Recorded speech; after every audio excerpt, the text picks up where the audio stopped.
Hi అండి, అందరికీ నమస్తే. తెలుగు రెసిపీస్ ఫర్ ఆల్ ఛానల్లో ఈరోజు మంచి రెసిపీ అండి, పాలకూర వంకాయ పచ్చడి. ఈజీగా ఇంట్లో సింపుల్గా ఎలా తయారు చేసుకోవాలో చూపిస్తున్నాను. దీనికి పావు కిలో వంకాయలు, అలాగే పాలకూర 3 కట్టలు తీసుకోండి. 2 స్పూన్ల ఆయిల్ వేసి 1/2 స్పూన్ జీలకర్ర, అలాగే ఉల్లిపాయలు 1 తీసుకొని ఇలా కట్ చేసి వేసుకోండి. మరి మాడకుండా దోరగా ఫ్రై చేసుకోండి ఒక 2 నిమిషాల పాటు. అలాగే ఒక 10-15 పచ్చిమిర్చి తీసుకోండి. మీరు కారం కొంచెం స్పైసీగా తినాలంటే ఎక్కువ తీసుకోవచ్చు, లేదంటే ఒక 10 అయితే కరెక్ట్గా సరిపోతాయండి పావు కిలో వంకాయలకి. కొంచెం కారం తక్కువ తినేవాళ్ళు. అలాగే దీంట్లో వంకాయలని కట్ చేసి మీరు ఈ పచ్చిమిర్చితో పాటే వేయించుకోవాలి ఒక 2 నిమిషాల పాటు. ఇవి కూడా మాడకుండా మీడియం ఫ్లేమ్లో వేయించుకోండి.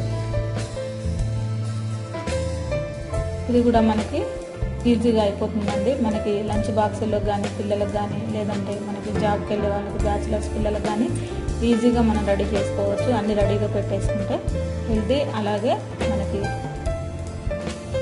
టేస్ట్ కూడా బాగుంటుంది. కరివేపాకు కొంచెం వేసేసుకోండి. ఇవన్నీ కూడా కొంచెం ఇలా కొంచెం దూరగా ఫ్రై చేసుకోండి. చూసారు కదా, వంకాయ ముక్కలు వేగితే సరిపోతాయండి. వేగిన తర్వాత దీంట్లో ఒక 7-8 వెల్లుల్లిపాయలు తీసుకోండి. అలాగే కొంచెం చింతపండు తీసుకోండి. ఇప్పుడు నేను చూపించినంత అయితే పావు కిలో వంకాయలకి కరెక్ట్గా సరిపోతుంది. ఇది సపరేట్ ప్లేట్లోకి తీసుకొని మరి కొంత 1 స్పూన్ ఆయిల్ వేసుకొని మనం కట్ చేసిన పాలకూర వేసేసుకొని దీన్ని ఉడికించుకోవాలండి. దీంట్లో ఏమాత్రం వాటర్ వేయొద్దు, మనం కడిగిన వాటర్ కరెక్ట్గా సరిపోతుంది.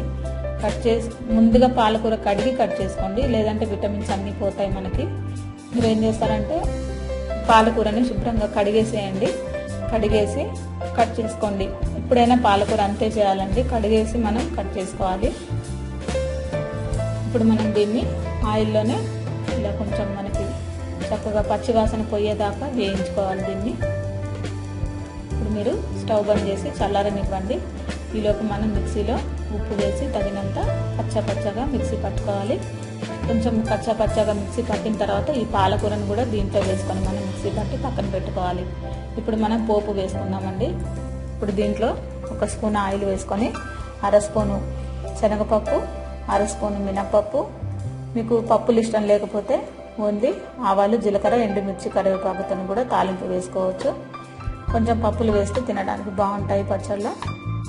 దీంట్లో మినప్పప్పు, శనగపప్పు, 1/2 స్పూన్ జీలకర్ర, 1/2 స్పూన్ ఆవాలు, ఒక 4 ఎండుమిర్చి, కరివేపాకు, ఒక 2 రెమ్మలు వేసుకోండి. చూసారు కదా, దీన్ని మనం కొంచెం ఒక 1 మినిట్ హై ఫ్లేమ్లోనే కొంచెం తొందరగా ఫ్రై చేసేసుకోండి, అయిపోతుంది. చూసారు కదా, ఇప్పుడు మనం దీన్ని పచ్చళ్ళలో వేసేసుకున్నామండి. స్టవ్ బంద్ చేసుకొని పచ్చళ్ళలో వేసేసుకుంటే సరిపోతుంది. మాడకుండా దూరగా ఫ్రై చేసుకోండి. మీరు కావాలంటే కొంచెం ఇంగువ కూడా వేసుకోవచ్చండి. మనకి పచ్చడి రెడీ అయిపోయింది.